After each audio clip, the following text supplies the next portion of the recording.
যদি দিনকে আক্রান্ত করো, দিনকে টার্গেট করো, ইমানদারদেরকে টার্গেট করো, আলেম ওলামাকে টার্গেট করো, খোদার কসম খায়া বলি তোমার মতন ফজলুর রহমানরা কাপড় নিয়েও পালাতে পারবা না ইনশাআল্লাহ। আজকে দেখেছি এক খবিশ, আমরা বলবো এটা খবিশ।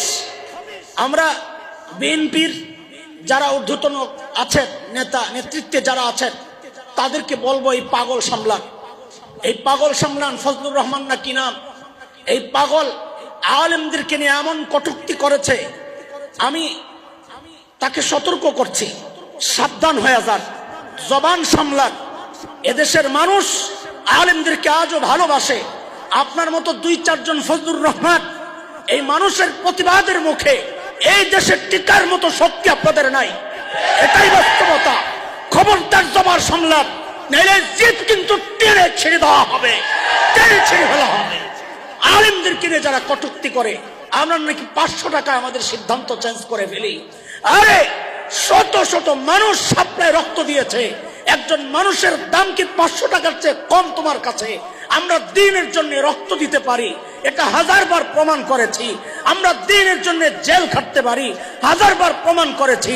আমরা দ্বীনের জন্য কোরবানি দিতে পারি, সন্তানকে, আপনজনকে, সব কিছুকে কোরবানি দিতে পারি। আর তুমি বলো 500 টাকায় নাকি মৌলবীরা সিদ্ধান্ত পাল্টায় ফেলে। তোমার মতো 2 নম্বর পল্টিবাজরাই পারে, এইরকম নেককার আলেমদের পক্ষে এটা সম্ভব না।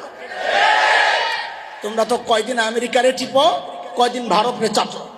ক্ষমতায় আসার জন্য যাকে চাটা দরকার তাকেই চাটো, যার সুরে কথা বলা দরকার তার সুরেই কথা বলো।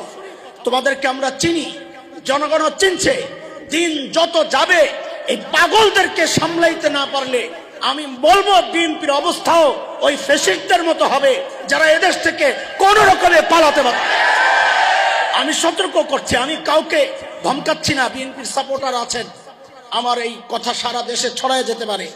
আমি কাউকে কটাক্ষ করে বলছি না, আমি স্পষ্ট কথা বলছি। বাংলাদেশ এমন একটা জায়গা, এদেশের মানুষ দিনকে ভালোবাসে, আলেম ওলামাদেরকে ভালোবাসে।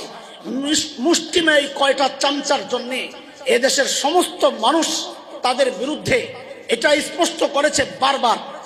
অতীতের যারা, তারা তো কাপড় চোপড় নিয়ে পালাতে পারছে। তোমাদেরকে সতর্ক করি, যদি দিনকে আক্রান্ত করো, দিনকে টার্গেট করো, ইমানদারদেরকে টার্গেট করো, আলেম ওলামাকে টার্গেট করো, খোদার কসম খায়া বলি তোমার মতন ফজলুর রহমানরা কাপড় নিয়েও পালাতে পারবা না ইনশাআল্লাহ। সাবধান হয়ে যাও। আমার কথা অন্যদিকে চলে না যায়, আমি আবারও ফিরে আসতেছি খলিলের দোয়া।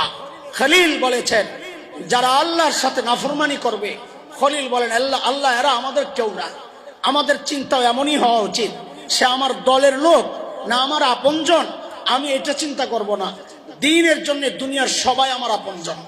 আমাদের আপনজন হওয়ার ভিত্তি কি? দ্বীন। কাউকে ভালোবাসবো কার জন্যে? বলেন কার জন্যে? কাউকে ঘৃণা করব কার জন্যে? হ্যাঁ, এটা ঈমান পরিপূর্ণ হওয়ার আলামত। নবী আলাইহিস সালাম বলেছেন, দেয় আল্লাহর জন্যে, দেওয়া থেকে বিরত থাকে আল্লাহর জন্যে, কাউকে ভালোবাসে আল্লাহর জন্যে, কাউকে ঘৃণা করে আল্লাহর জন্যে। নবী বলেন সাল্লাল্লাহু আলাইহি ওয়াসাল্লাম, নবী বলেন তাইলে বুঝতে হবে তার দিনটা পরিপূর্ণ হয়েছে। আমরা ঘৃণা করব কার জন্যে? বলেন কাউকে ভালোবাসবো কার জন্যে? আমি আমার দলের নেতা বইলা সে যা ইচ্ছা তাই বলবে, আমি মেনে নিব, এটা ইমানদার করতে পারে না। আমার সন্তান যদি আল্লাহর নাফরমানি করে, আমি আল্লাহ ছাড়তে পারবো না, সন্তান ছাড়তে পারবো। কথা বলেন ঠিক কিনা? আরে বদরের যুদ্ধে মুসলমানদের অনেক আপনজনও তো আসছিল যুদ্ধ করতে, আসছে না? হযরতে আব্বাস রাদিয়াল্লাহু তাআলা আনহু আসছেন যুদ্ধ করার জন্য মুসলমানদের বিরুদ্ধে। হযরতে আবু বকর রাদিয়াল্লাহু আনহুর ছেলে, তিনিও আসছেন যুদ্ধ করার জন্য মুসলমানদের বিরুদ্ধে। যখন মুসলমান হয়েছেন পরবর্তীতে, আবু বকর রাদিয়াল্লাহু তাআলা আনহুর ছেলে কি বলে জানেন? আব্বু, আমি কিন্তু তোমার জায়গা মতো পায়ে গেছিলাম, চাইলেই কল্লা ফেলাইতে পারতাম, কিন্তু আমার মায়া লাগছে, আমি সরে গেছি আস্তে। জবাবে হযরত আবু বকর কি বললেন?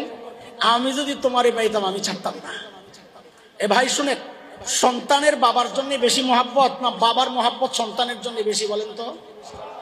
অবশ্যই বাবার মহাব্বত বেশি। সেই বেশি মহাব্বত ওরা বাবা কি বললেন? আমি যদি পাইতাম তোমারে ছাড়তাম না। কেন? কারণ আবু বকর আল্লাহ আল্লাহ রসুলকে সন্তানের চেয়ে বেশি ভালোবাসে। এটাই হচ্ছে ঈমান। এটাই হচ্ছে ঈমান।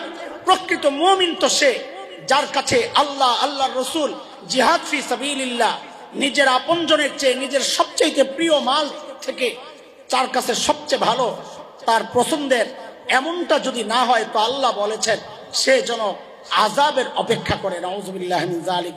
সূরা তাওবায় আসছে, আমি ওদিকে গেলে আমার আলোচনা অন্যদিকে যাবেগা। তো এটা খলিলের একটা দোয়ার অংশ। আল্লাহকে বলতেছেন, আল্লাহ রব্বি ইন্নাহুন্না আদলালনা কাসীরাম মিনান নাস ফামান তাবিআনি ফাইন্নাহু মিন্নি ওয়া মান আসানি ফাইন্নাকা গফুরুর রহিম। আপনি চাইলে মাফ করবেন, কিন্তু আমার সম্পর্ক নাই। আমার সম্পর্ক তার সাথে যে আমাকে মানবে, আপনাকে মানবে।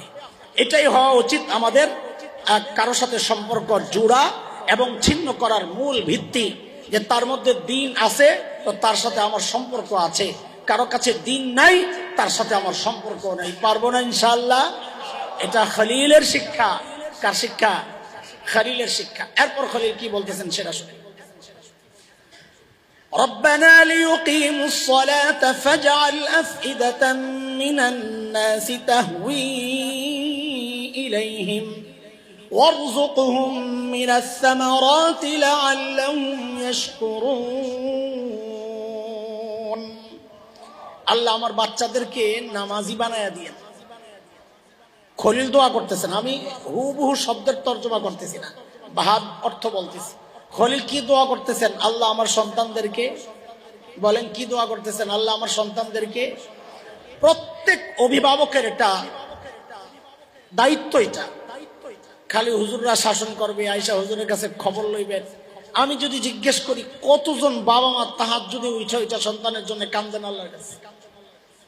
হ্যাঁ, প্রায় শূন্যের কোঠায় পাওয়া যায়।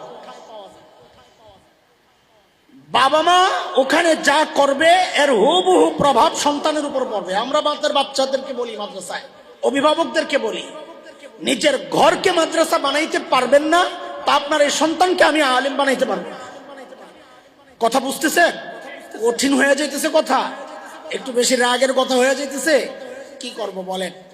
আমাদের তো কখনো মলম লাগাইতে হয়, কখনো প্যারাসিটামল খাওয়াইতে হয়, কখনো সিরাপ খাওয়াই, কখনো অ্যান্টিবায়োটিক খাওয়াই, আবার কখনো ইনজেকশন দিই, কখনো